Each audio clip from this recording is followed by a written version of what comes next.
And match number 5 here in this lightweight division, 155 pounds. It is Nagai, the taller of the two by 3 inches. The Brazilian taking on the American. Let's get this one started and send it to Justin Bernard. Ladies and gentlemen, our next match is scheduled for 3 rounds in the lightweight division.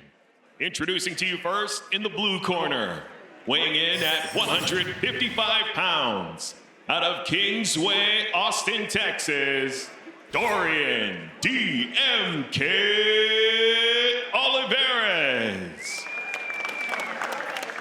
And now introducing his opponent in the red corner with an official weight of 153 pounds, out of Inivat Brazilian Jiu-Jitsu, Houston, Texas, Samuel Samurai Nagai. And when the action begins, your referee in charge, Vitor Ribeiro. I got you. Are you ready? Are you ready? Let's fight. Match number 5 is underway. Dorian Olivarez, the 20-year-old in the blue. Samuel Nagai, 25 years old, in the black and the red. All right, Chiesa, why do you think this could be the best match of the night? Well, because both of these guys, they are high-paced athletes. I mean, Olivarez with his high wrestling pedigree, and his takedowns, and the way he's able to scramble and pass. And then you go on the other side with Samuel Nagai. Samuel Nagai thrives in the scramble. He's got really, really good hip awareness, and we saw that in his match against Kennedy Maciel. So it all really revolves around one word, and that's scrambling. These guys are going to have a lot of high-level scrambles, and that's going to make for a lot of action. And on a side note, I didn't know that they allowed animals here at the Apex, because I believe there's a goat in the corner of Dorian Olivarez. That's a Gordon Ryan sighting for those of you that don't know. I didn't see that. It's because he's hiding behind that mullet and that black hat. I did not see that. Snap here. Yes. And you can hear he is listening to the coaching staff. He said snap, and immediately he snapped. Olivarez has been trained by some of the best in his garage growing up in Houston, Texas. Well, now he's trained by not only the best coach in John Danaher, but the best competitor we've seen in Jiu-Jitsu outside of Marcelo Garcia, and that's Gordon Ryan. He's in the corner of Dorian Olivarez. So yesterday I asked Landon Elmore, who was the guy in the gym that beats him up? He said Dorian Olivarez. This match is fueled by Lucy. Don't grapple with pouches that tap out early. Lucy. Oh my gosh. I thought he tapped for a second. He tapped too. That was close. Samuel Nagai is dangerous as they come too, so let's not sleep on him. And he's got a strong connection on that leg. Yeah, he's working from that outside 50-50 right now. That was a very interesting exchange right there. I thought Olivarez It looked like he tapped. Yeah. It did look like that, but he might have just been trying to collect his arm. But I tell you what, like, he's all the way up on the hip on his connection with this leg. So if he can just... Look at that, he's attacking that knee ball right now. You can see Olivarez trying to push and get his knee freed from the knee line. Clear off the back. Olivarez out of danger as Nagai. Doctor, please. Did he get poked in the eye? Let's take a look on his eye. He got poked. Well, it's something that has been going on in the UFC. Hopefully it's not a trend here in UFC BJJ. Well, change the gloves. Look at me. Can you see me? It's blurry. I'm okay. Follow my finger. Give him just a sec. Make sure the blurriness clears. Yeah, it was Take your time for a second. it was a bit of a graze. It wasn't an intentional poke, but Yeah, just a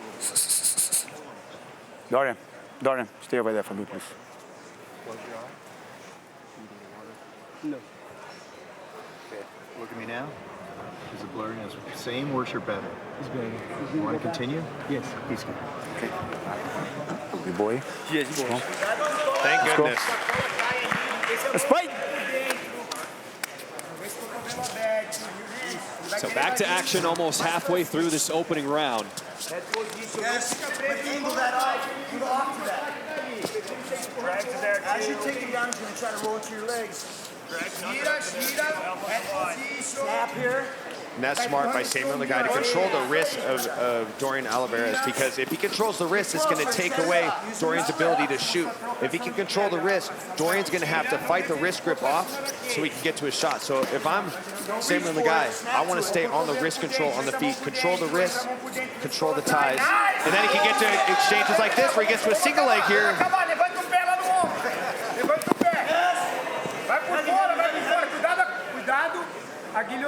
Yeah, the guy did a good job of trying to get that, at least creating an exchange. Standing up to vertical posture. Standing up as soon as you can. This is an incredible pace for this opening round. You called it, Michael. I can't miss. Can't miss. I can't miss, boys. 100% correct on that. We go to casino later? 22 black, baby. Let's go. That was my nickname in college. Same with the guy working from a full guard, looking to sweep, and now interesting position here as he's trying to fish for a leg entanglement, working from a De La Hiva now.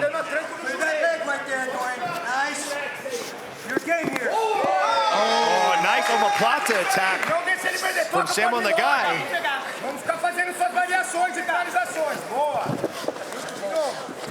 And I like the way he's using both hands to control the wrist.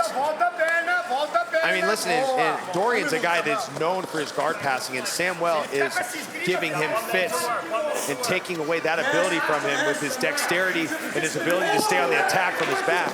Yeah, because not only is he just using great guard retention, but it's also the attacks in between that's keeping Olivarez in trouble. Oh, he's almost looking for an inverted triangle right there. Which is going to make this a very difficult round to score. And he is back on a leg attack here. He switches to the heel hook. Now it looks like he's going to try to see if he can't get a straight ankle lock. Now he's got his legs in place. Now he's got to get a grip on the foot. He's got the legs locked down. He's got the knee line secured. Now he's got to get the grip on the foot and get an attack off as we close out this first round. 5 seconds to go in this opening round. And we will see round number. When he's trying to retain his guard. And that's why I give him the round. I give Samuel the round. I thought that he had I think he had enough submission attempts to win that round. And he's doing such a good job between blending his submission attacks with not only just guard retention, but just wrestling. You know what's great about this platform is that it can help educate UFC fans. So many times you assume when the fight goes to the ground and the person's on the bottom, it's the person with top control who is controlling the action who is winning. But Samuel Nagai is very aggressive and attacking from the bottom, and he did that the first round. Yeah, he's got such a dangerous guard, just rifling off attacks with that high guard. And when Olivarez is defending, he's able to get back to his guard, avoid getting stack passed. And look at that, Olivarez looks for that stack pass and forces Samuel Nagai to turtle up, and Olivarez trying to attack the neck from that position.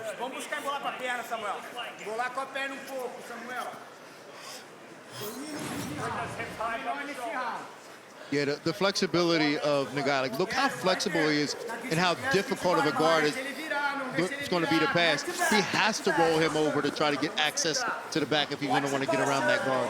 Oh, and he's got a nice attack on this arm, man. He's giving Dorian Olivarez all he can handle. And if I'm Dorian Olivarez right now that we're on the feet, instead of shooting low level, let's try to hit a slide by and get to the back. Try to get to the back from your feet instead of taking him down, being forced to try to pass the guard, because that's been tough thus far.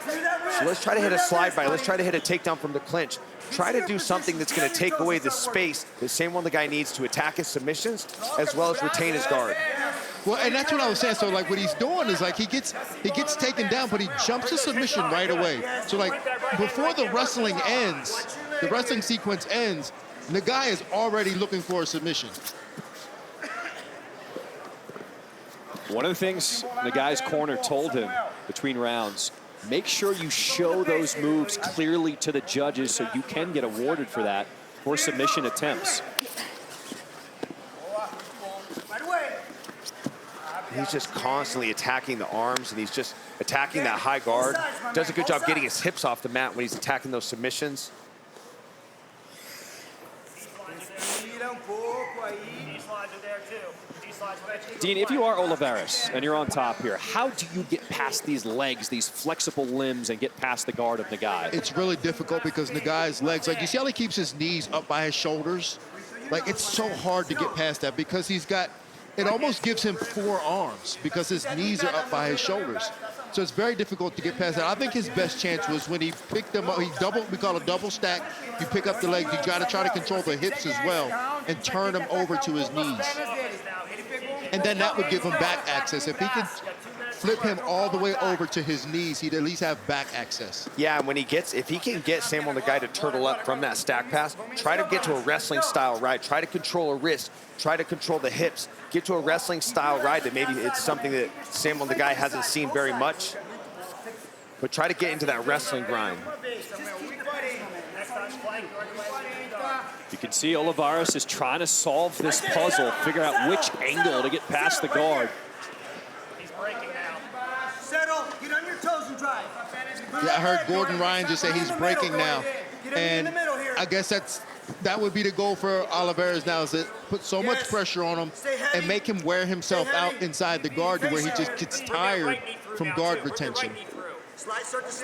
It's very true, Dean, because the reality is when you're constantly on the defense, because Samuel Nagai, he is attacking submissions, but when you're constantly having to retain your guard and blend in the submission attacks in between, it's still Dorian Olivarez that's in the driver's seat in terms of controlling the pace, controlling the cardio, controlling the conditioning. And you can see that now he's starting to take over as he's attacking this north-south choke here. And that was exactly what he pinned the guy's shoulders to the floor, controlling his upper body and his hips, not allowing him to bring his knees up. And that was how they got past the guard. But the corner of Olivarez still asking more out of him. Yes, you've gotten past his legs, but you need to do more here in this position. Well, he's working a north-south choke here.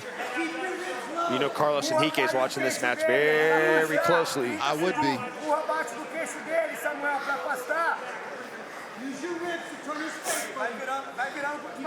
He's adjusting his grip. He might have this. I mean, let's see if he can secure the submission, this north-south choke in the closing 10 seconds of this match. He's blocking the arm to the side. 5 seconds to go here in the second round. Olivarez trying to squeeze tight.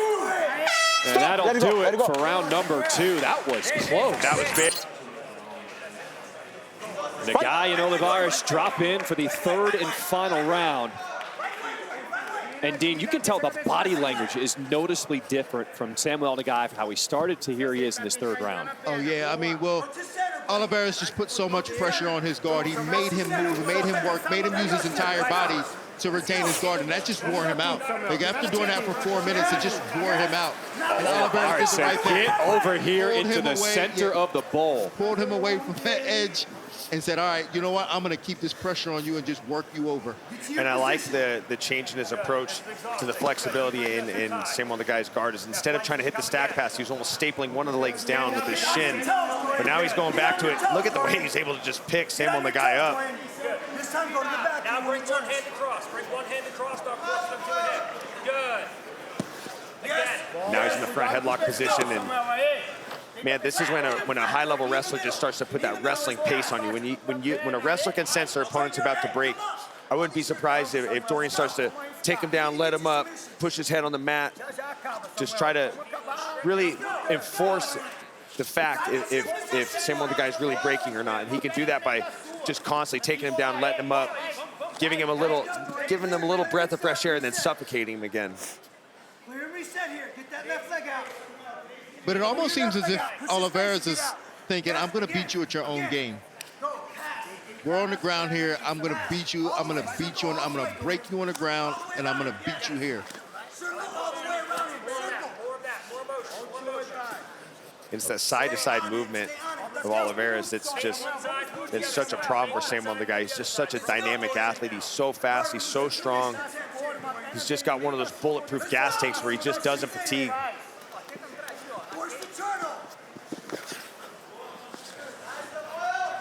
Olivarez trying to find the correct entry here. But Dean, you talked about how he trained in his garage, all those Shark Tank rounds where he was the guy just getting wave after wave of competitor thrown at him. Here's where the work pays off in this 3rd round. Oh, this doesn't seem unfamiliar to him. He seems right at home with this type of pace, this type of pressure, and in this environment. I mean, he's a pressure cooker type fighter.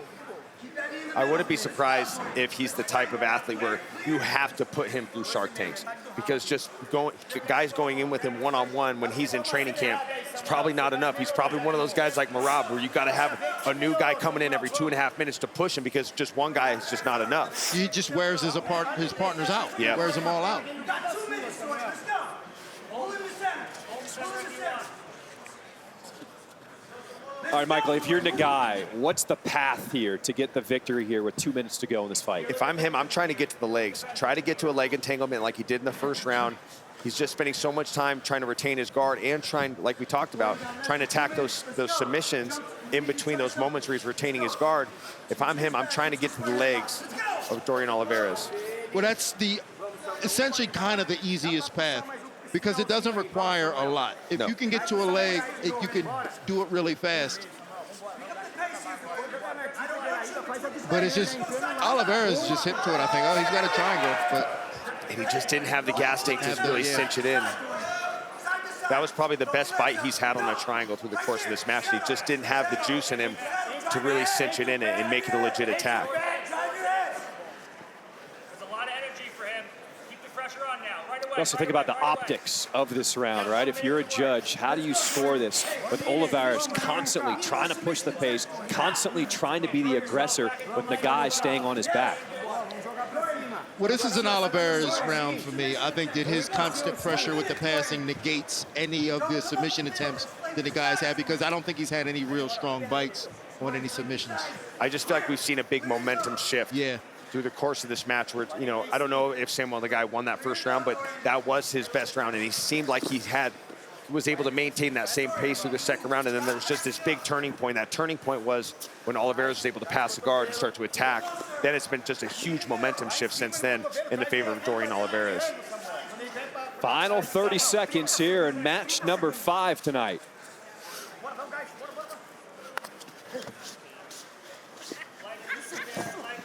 Olivarez just 20 years old.